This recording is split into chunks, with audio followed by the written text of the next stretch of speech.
Olá, abençoados, graça e paz, sejam todos bem-vindos. Bom, pensei em não gravar, por que não gravar?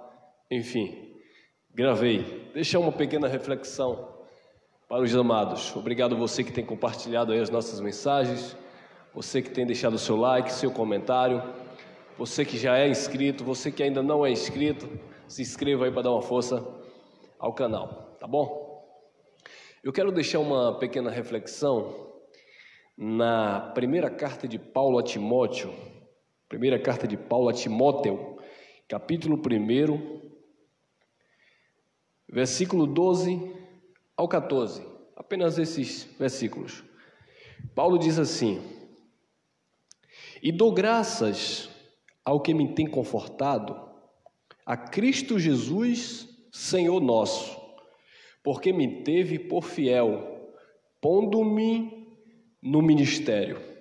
A mim, que dantes fui blasfemo, e perseguidor e opressor, mas alcancei misericórdia, porque o fiz na ignorância e na incredulidade. O primeiro ponto que eu quero aqui exaltar em Paulo é a humildade. Quando nós vamos analisar a vida, o contexto, religioso de Paulo, Paulo chega a dizer na carta aos Filipenses, circuncidado ao 8º dia, seguindo ali as regras, da lei à risca, assim como Jesus de Nazaré foi circuncidado ao 8º dia e apresentado no templo. Então Paulo diz, circuncidado ao 8º dia, hebreu de hebreu, da linhagem de Benjamim, uma tribo bem importante, entre as tribos de Israel. Segundo a lei, fariseu. Segundo o zelo que havia na lei, no legalismo, na sua religião, ele era extremamente zeloso, se destacando aos jovens da sua nação e de sua idade. Então, olha a humildade de Paulo em reconhecer, e no contexto lá em Filipenses, ele vai continuar falando que, mas quando ele teve o encontro real com Cristo, quando ele conheceu a Cristo, ele considerou aquela religiosidade, aquela cultura religiosa, aquelas obras mortas, aqueles rudimentos que ele cumpria à risca da lei, ele considerou, amados, tudo como esterco, como escória, para que ele pudesse ganhar a Cristo.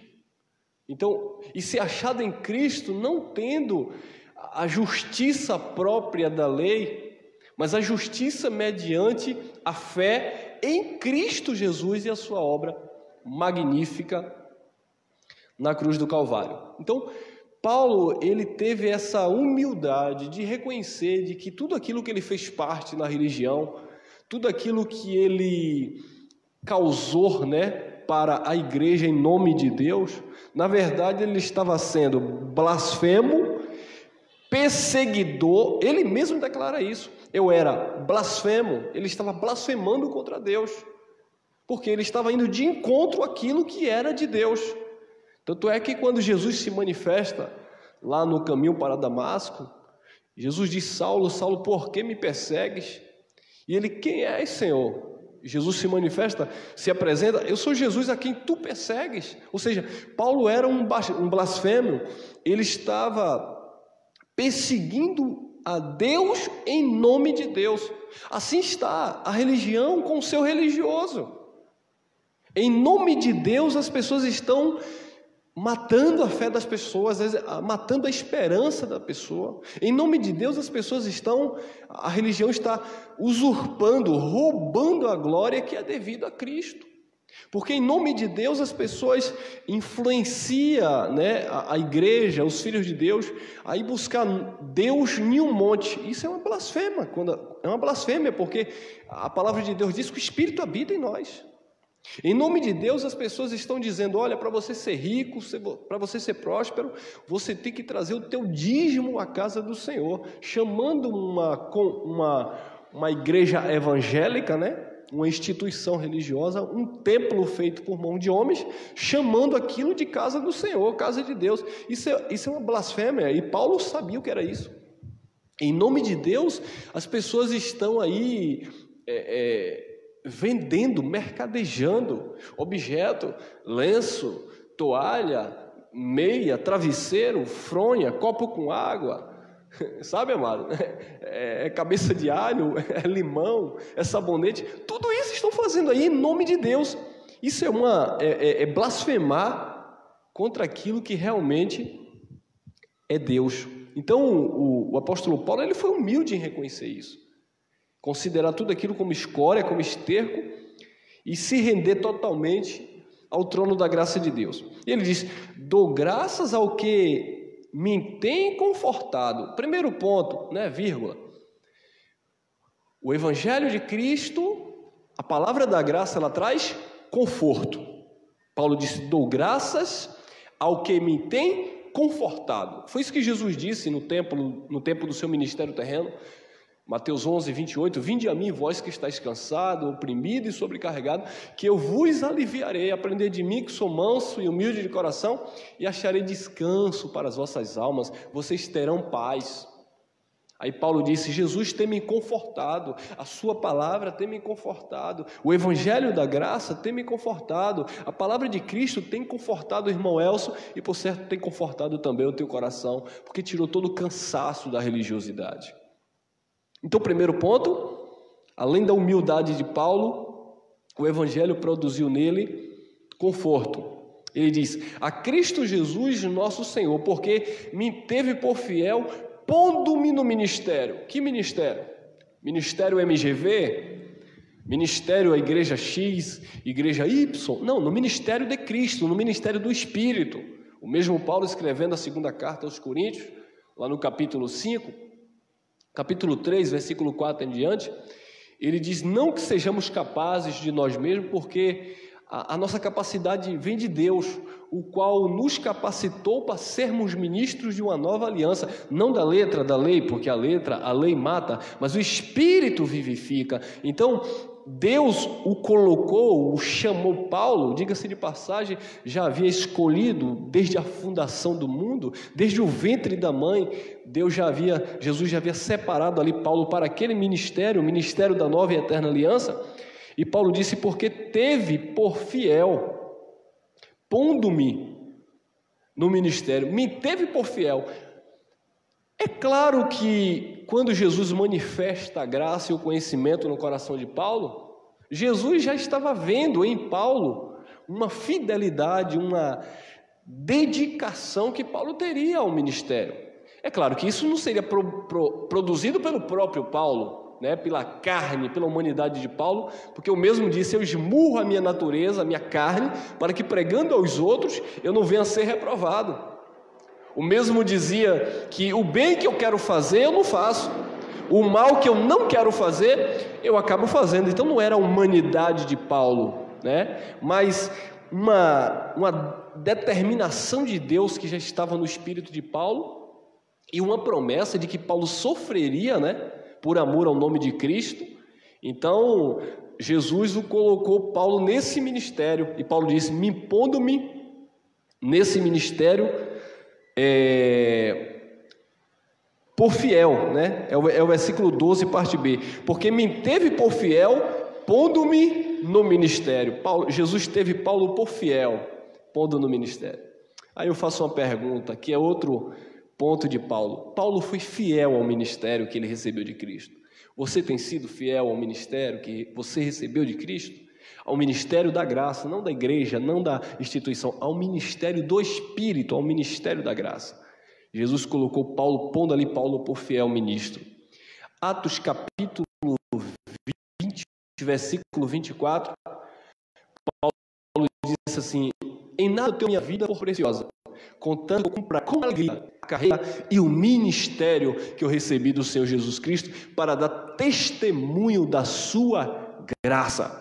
E lá na carta a Timóteo, na segunda carta, no finalzinho da carta, ele diz assim: combati o bom combate, acabei a carreira, eu cumpri meu ministério, eu fui fiel e guardei a fé. Desde agora, né, está reservado para mim a minha coroa de glória, o meu galardão, né, no sentido do cumprimento daquilo que lhe foi otorgado e ele exerceu com excelência. Que você esteja exercendo com excelência aquilo que Jesus colocou no teu espírito como dom para a edificação da igreja. E quando eu digo você está cumprindo o teu ministério, não é segurar um microfone e pregar, né, todo dia de reunião ou eventualmente. Não, isso aqui é apenas um momento que nós tiramos e reunimos parte da Igreja de Cristo para passar uma palavra, mas ser fiel ao ministério da graça é onde você estiver. Como eu conversava com o irmão hoje mais cedo, que se reúne conosco, é no carro, é trabalhando de Uber, é na faculdade, no seu lazer, no seu dia a dia, é na sua vizinhança, é na sua casa, dá esse testemunho da graça de Deus. Isso é se colocar como fiel à palavra da graça, o ministério do Espírito.